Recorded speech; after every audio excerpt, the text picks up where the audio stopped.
और जितना ज़्यादा ये यूज़ करेगा उतना ज़्यादा इसके डिफ़ॉल्ट करने के चांसेस बढ़े। एक महीने में 20-25 पॉइंट मिलेंगे तो आप अपना सिविल स्कोर बहुत जल्दी इंक्रीज करें। देखो, एक तो बिल डेट पे रिपोर्ट करती करती है, प्लस एक रिपोर्टिंग डेट भी होती है हर एक बैंक की जो अलग। जब भी कोई भी नया कार्ड लेते हैं या फिर पुराने कार्ड को बंद करवाते हैं तो हमारी एज रिड्यूस हो जाती है, जो हमारे को शॉर्ट टर्म में इफेक्ट देती है थोड़ा बहुत। हेलो फ्रेंड्स, आज की इस वीडियो में बात करने वाला हूँ सिविल स्कोर के बारे में कि कैसे सिविल स्कोर को हम बहुत जल्दी इंक्रीज कर सकते हैं। अब इस वीडियो में जो भी बताने वाला हूँ वो सारा मेरे पास्ट एक्सपीरियंस के ऊपर बेस होएगा, और साथ ही में मैंने जितना भी कुछ अभी तक सिविल एजेंसीज के ऊपर रिसर्च किया है उन्हीं के खुद के FAQs से पढ़ के और भी काफ़ी सारी रिसर्च को पढ़ के इसी के बेसिस पे बताने वाला हूँ। तो इन्फॉर्मेशन सारी ट्रुथ और रियल होने वाली है, तो बने रहिए इस वीडियो के साथ। मेरा नाम है धैर्य और आप देख रहे हैं टेकअप। ऐसी वीडियो को देखते रहने के लिए चैनल को सब्सक्राइब करें और बेल आइकन को भी जरूर प्रेस करें।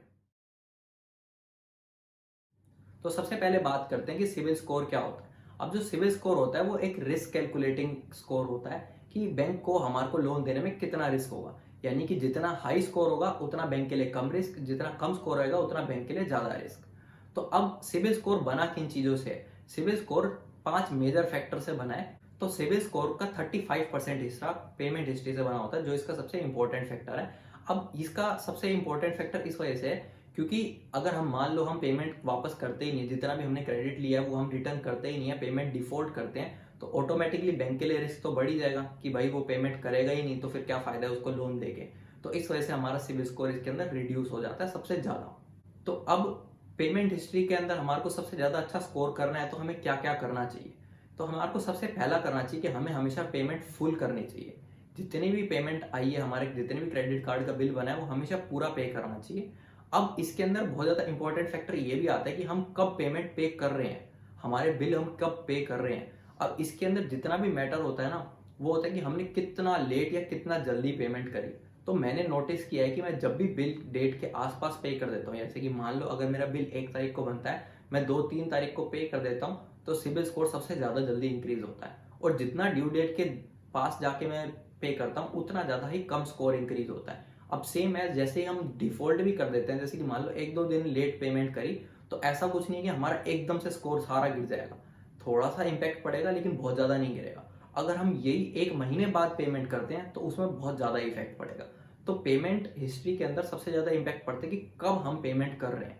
तो हमें जितना जल्दी हो सके उतनी पेमेंट कर देनी चाहिए अगर हमें जल्दी स्कोर इंक्रीज करना है। तो अगर हमें क्रेडिट कार्ड यूज करते हुए काफी टाइम हो गया है तो हम ड्यू डेट पे भी पे कर सकते हैं, लेकिन अगर हम एक बिगिनर हैं तो स्कोर को सबसे जल्दी इंक्रीज करने के लिए बिल को जितना हो सके बिल डेट के पास ही पे कर दें। अब ये मैं अपने खुद के एक्सपीरियंस के बेसिस पे बता रहा हूँ, क्योंकि मैंने जब जब बिल पेमेंट अपने बिल डेट के बहुत ज्यादा पास करी है तो मेरे स्कोर के अंदर हमेशा 20 से 25 स्कोर का इंक्रीज देखने को मिला मेरे को। और जब भी मैं ड्यू डेट के पास करता था तो सिर्फ 5 एक स्कोर का ही इंक्रीज देखने को मिलता था। तो 5 पॉइंट काफी कम होते हैं, 20 पॉइंट 25 पॉइंट में काफी ज्यादा इंपैक्ट देखने को मिलता है। अगर आपको एक महीने में 20-25 पॉइंट मिलेंगे तो आप अपना सिविल स्कोर बहुत जल्दी इंक्रीज कर पाएंगे। और अगर आप जानना चाहते हैं कि मैं कैसे बिल पेमेंट करता हूँ अपने क्रेडिट कार्ड की, तो मैं क्रेड ऐप का यूज करता हूँ। और अगर आप उसके बारे में ज्यादा जानना चाहते हैं तो मैं लिंक डिस्क्रिप्शन में दे दूंगा और ऊपर आई बटन में भी दे दूंगा, आप जाके देख सकते हैं उस वीडियो को भी। तो अब सेकंड जो इंपॉर्टेंट फैक्टर होता है वो 30% कवर करता है, जो होता है हमारी यूटिलाइजेशन, कि हम क्रेडिट कार्ड की लिमिट को कितना यूटिलाइज करते हैं। जैसे कि मान लो हमारे पास क्रेडिट कार्ड है 50,000 का, और अगर हम उसको 50,000 ही हर मंथ यूज कर रहे हैं तो हम 100% यूटिलाइजेशन कर रहे हैं। और अगर हम 15,000 यूज कर रहे हैं तो इसका मतलब हम 30% यूटिलाइज कर रहे हैं उस कार्ड को। तो ये होती है यूटिलाइजेशन। अब हम यूटिलाइजेशन से कैसे रिस्क को कैलकुलेट कर सकते हैं? बैंक या क्रेडिट एजेंसी कैसे रिस्क को कैलकुलेट करती है यूटिलाइजेशन को देख के?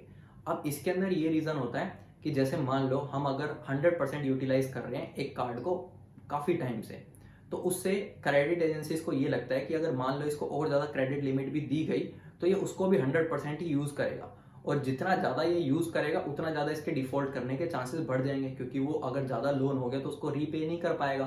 तो ये उसका रिस्क बढ़ा देता है। तो इस वजह से ज्यादा रिस्क होने की वजह से स्कोर घट जाता है। तो इसी वजह से हमारी यूटिलाइजेशन भी देखी जाती है क्रेडिट स्कोर के अंदर। तो अब जो इसके अंदर यूटिलाइजेशन देखी जाती है, तो मैंने इसको काफी ज्यादा देखा और काफी ज्यादा रिसर्च करी इसके बारे में, और अपने एक्सपीरियंस भी देखा कि कब कब यूटिलाइजेशन पे कैसे कैसे इफेक्ट पड़ता है। तो मुझे पता लगा कि यूटिलाइजेशन को काफी सारे तरीकों से देखा जाता है। इसको लॉन्ग टर्म में भी देखा जाता है, यानी कि हमारा जैसे कि मान लो 1 साल या 2 साल का पीछे का ले लिया कि हमारी 1 साल तक 50,000 या फिर 1 लाख की पूरी लिमिट थी, तो 2 साल तक हमारे पास ओवरऑल क्रेडिट लाइन थी 24 लाख रुपए की।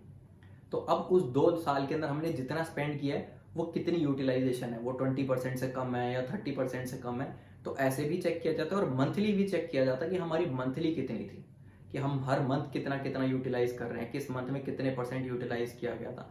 और इसके अंदर अगर हमारे पास एक से ज़्यादा कार्ड हैं तो हर एक कार्ड को इंडिविजुअली भी देखा जाता है कि कितना यूटिलाइज कर रहे हैं, और एक साथ सारे कार्ड की भी क्रेडिट लाइन को मिला के भी देखा जाता है।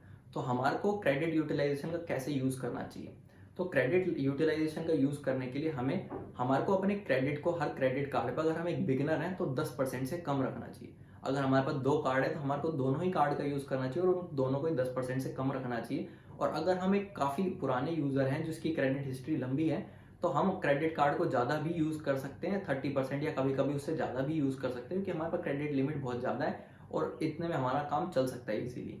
तो स्टार्टिंग में हमारे को यूटिलाइजेशन कम रखने पे फोकस रखना चाहिए ताकि हमारी क्रेडिट लिमिट जल्दी बढ़ती जाए और क्रेडिट स्कोर भी बढ़े, हमारे को नया क्रेडिट कार्ड मिले जैसे, उससे भी हमारी लिमिट बढ़ जाती है। और मैं अपने यूटिलाइजेशन को कैसे कम रखता हूँ, तो मैं यूटिलाइजेशन को कम करने के लिए जैसे ही मैं अपना 30% क्रॉस कर देता हूँ यूटिलाइजेशन का, तो मैं उसका बिल पे कर देता हूँ ताकि वो 30% से नीचे पहुँच जाए। और जब मैं थोड़ा स्टार्टिंग में यूज़ कर रहा था तो कभी कभी मैं इसको 10% से नीचे भी कर देता था बिल पे करके। तो अगर हम 10% से नीचे रखते हैं तो ज़्यादा अच्छा रहता है। ज़रूरी नहीं है कि आप बिल की ड्यू डेट पे ही या बिल बनने के बाद पे करें, थोड़ा पहले भी पे कर सकते हैं अगर आपकी यूटिलाइजेशन काफ़ी ज़्यादा हो गई है तो। अब मैं इस वजह से कह रहा था कि क्योंकि हमारे को क्यों हमेशा ही 30% से नीचे रखना चाहिए, क्योंकि मैंने नोटिस किया है कि हम जो भी क्रेडिट कार्ड यूज़ करते हैं उसका जो बिल डेट होता है, ज़रूरी नहीं है कि उसी दिन कंपनी रिपोर्ट कर दे क्रेडिट एजेंसी को। देखो, एक तो बिल डेट पे रिपोर्ट करती है, प्लस एक रिपोर्टिंग डेट भी होती है हर एक बैंक की जो अलग अलग होती है। तो या तो हम वो जाके अपनी रिपोर्ट क्रेडिट रिपोर्ट में देख सकते हैं कि कब रिपोर्ट करा गया हमारी रिपोर्ट को। तो उससे क्या होगा कि जो रिपोर्ट का दिन है और जो बिल वाला दिन है उस दिन हम 30% से नीचे रखेंगे तो हमारी यूटिलाइजेशन उससे ज़्यादा शो नहीं होएगी। और अगर हमारे को रिपोर्टिंग डेट नहीं पता तो अगर हम ओवरऑल ही 30% रखते हैं हमेशा पूरे मंथ, तो ज़्यादा बेटर रहेगा।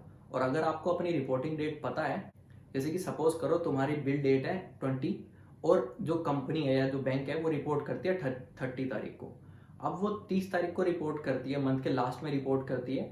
तो आपको सिर्फ 2 डेट पे ध्यान रखना है कि आपका बिल जब बने तो आपकी यूटिलाइजेशन 30% से कम होनी चाहिए। दूसरा, आपको देखना है कि रिपोर्ट जब वो क्रेडिट एजेंसी को देने जा रहे हैं तो उससे पहले भी हमारी 30% से कम होनी चाहिए। तो इन 2 टाइम पे तो आपको जरूर ध्यान रखना है कि आपको अपना बिल पे कर देना है। अगर आप एक न्यू यूजर हैं या फिर अगर आप सोच रहे हैं कि आपको क्रेडिट कार्ड लेना चाहिए या नहीं लेना चाहिए, तो उसके ऊपर भी एक मैंने वीडियो बनाई हुई है जिसको मैं लिंक डिस्क्रिप्शन में दे दूंगा और आई बटन पे भी दे दूंगा, आप उसको भी जाके देख सकते हैं। अब थर्ड इंपॉर्टेंट फैक्टर आता है कि हमारे जितने भी लोन अकाउंट चल रहे हैं उनकी एज कितनी है, वो कितने पुराने अकाउंट है। जितने ज़्यादा पुराने होते हैं उतने ज़्यादा अच्छे होते हैं, क्योंकि ये शो करता है कि हमारे पास क्रेडिट लेने की इतनी कैपेसिटी है कि हम इतने सालों से क्रेडिट ले रहे हैं लेकिन स्टिल उनको रीपे कर रहे हैं और हमने कोई डिफॉल्ट नहीं किया है। तो इस वजह से ये अच्छा होता है और ये हमारे रिस्क को कम शो करता है, तो इस वजह से हमारा क्रेडिट स्कोर बढ़ता है। अब इसके अंदर हम कुछ कर तो सकते नहीं, क्योंकि हम एज बढ़ा तो सकते नहीं अपने लोन अकाउंट की, लेकिन हाँ, हम 2 चीज़ जरूर कर सकते हैं कि हमारी एज जिससे रिड्यूस ना हो। अगर हम जब भी एक न्यू क्रेडिट कार्ड लेते हैं तो हमारी एवरेज एज रिड्यूस हो जाती है। जैसे मान लो आप 2 साल से क्रेडिट कार्ड को यूज़ कर रहे हैं और आपने अभी अभी एक नया कार्ड लिया है, या अगर उस कार्ड को भी 1 साल हो गया, तो अब उन दोनों की एवरेज एज मिला दी जाए तो हो गया 3 + 1 = 4 / 2, यानी कि 2 साल की आपकी एवरेज एज। इंस्टेड की अगर आपके पास एक ही कार्ड होता तो आपकी 3 साल की एवरेज एज आती। तो हमारी एवरेज एज रिड्यूस होती है जब भी हम कोई पुराना कार्ड बंद करते हैं। जैसे कि मान लो हमने 3 साल वाला कार्ड बंद कर दिया और 1 साल वाला कार्ड अभी भी चालू है, तो अब हमारी एवरेज एज सिर्फ 1 साल बच जाएगी हमने, क्योंकि 3 साल वाला बंद कर दिया। तो हम जब भी कोई भी नया कार्ड लेते हैं या फिर पुराने कार्ड को बंद करवाते हैं तो हमारी एज रिड्यूस हो जाती है, जो हमारे को शॉर्ट टर्म में इफेक्ट देती है थोड़ा बहुत। तो अगर आपके वो बहुत सारे कार्ड हैं तभी बंद करवाने का डिसीजन ले, या फिर आप किसी भी अननेसेसरी एनुअल फीस पे कर रहे हैं तभी आप उसको बंद करवाएं। और नए कार्ड की तरफ भी थोड़ा देख के जाएं कि आपको अब लेना चाहिए या नहीं लेना चाहिए, कब लेना चाहिए। मेरे हिसाब से सबसे बेस्ट रहता है कि अगर आप एक न्यू कार्ड यूजर हैं तो 1 साल तक किसी नए कार्ड की तरफ ना जाएं और उसके बाद हर 6 महीने में एक कार्ड लें मैक्सिमम। अब हमारी क्रेडिट रिपोर्ट के अंदर फोर्थ इंपॉर्टेंट फैक्टर होता है, वो होता है मिक्स कितना है हमारे पास क्रेडिट्स का। अब क्रेडिट मिक्स का मतलब होता है कितना सिक्योर्ड और कितना अनसिक्योर्ड लोन हम लेते हैं। हमारा जो क्रेडिट कार्ड होता है ये सारा अनसिक्योर्ड लोन में होता है, क्योंकि इसके अंदर हमने कोई भी चीज़ को पॉन पे नहीं रखा होता, यानी कि कोई भी चीज़ उनको सिक्योरिटी पे नहीं दी गई होती। और अगर हम सिक्योर लोन की बात करें तो वो होता है मॉर्टगेज लोन या कोई व्हीकल पे लोन या हाउस लोन, क्योंकि इसके अंदर हमारे पास आरसी हमने दे रखी होती है या फिर हाउस के पेपर्स बैंक के पास ही होते हैं। तो ये सब सिक्योर्ड लोन होता है। अब हमारे पास जितना ज़्यादा मिक्स होता है ना उतना अच्छा रहता है, क्योंकि उससे रिस्क कम लगता है। क्योंकि क्रेडिट एजेंसीज को लगता है कि हाँ इसके बाद बहुत सारे तरह के अलग अलग क्रेडिट है, यही नहीं कि सारे अनसिक्योर्ड क्रेडिट ही ले रहा है, तो उससे हमारा स्कोर बढ़ जाता है। लेकिन इसका मतलब ये नहीं है कि हम अभी जाके हमारे को अपना क्रेडिट स्कोर इंक्रीज करना है तो हम जाके अपना व्हीकल लें या फिर कोई भी सिक्योर्ड लोन ले ले जो हमें नहीं चाहिए। ऐसा हमें नहीं करना चाहिए। जब हमें ज़रूरत पड़ेगी तो हम अपने आप सिक्योर्ड लोन ले सकते हैं। अभी हम जैसे हैं वैसे ही चलते रहेंगे, लेकिन सिक्योर्ड लोन हो तो भी अच्छा होता है। सिर्फ मैं ये फैक्टर बताने के लिए कर रहा हूँ, हमें ज़बरदस्ती लोन लेने की ज़रूरत नहीं है। क्रेडिट रिपोर्ट के अंदर फिफ्थ इंपॉर्टेंट फैक्टर होता है कि हम क्रेडिट इंक्वायरी कितनी करते हैं। जब भी हम कोई भी लोन लेने जाते हैं तो वो क्रेडिट इंक्वायरी में काउंट होता है कि हमने इंक्वायर किया उस लोन को लेने जाने के लिए। या अब मिला नहीं मिला वो अलग फैक्टर है। नहीं मिलता तो हमारे स्कोर के अंदर बहुत ज़्यादा हमारे को डिप देखने को मिलता है। अगर मिल जाता है तो भी हमारे को थोड़ा डिप देखने को मिलता है, लेकिन डिप होता है क्रेडिट इंक्वायरीज का। तो हमारे को ये लिमिटेड करना चाहिए, साल में 1-2 इंक्वायरी ही काफ़ी होती है। उससे ज़्यादा करने से क्रेडिट एजेंसीज को लगता है कि ये तो बहुत ज़्यादा लोन हंग्री हो गया, इसको हमेशा लोन ही चाहिए होता है। एक जगह से नहीं मिला तो दूसरी जगह ट्राई कर रहा है, बार बार ट्राई कर रहा है। तो ये बिहेवियर उनको अच्छा नहीं लगता और वो उनको लगता है कि ये रिस्क ज़्यादा हो जाएगा, तो वो स्कोर को कम कर देते हैं थोड़ा सा। तो इस वजह से हमारे को बार बार किसी लोन की तरफ या किसी क्रेडिट कार्ड को बार बार अप्लाई नहीं करना चाहिए। कम से कम 6 महीने में एक ही बार किसी लोन या क्रेडिट कार्ड के लिए अप्लाई करना चाहिए। तो आज की वीडियो में इतना ही। अगर आपके इस वीडियो से जुड़े कोई भी सवाल है तो मेरे से कमेंट करके या इंस्टाग्राम पे डीएम करके भी पूछ सकते हैं। अगर आपको मेरी वीडियो पसंद आती है तो वीडियो को लाइक करें, शेयर करें और चैनल को सब्सक्राइब भी करें। Thank you for watching.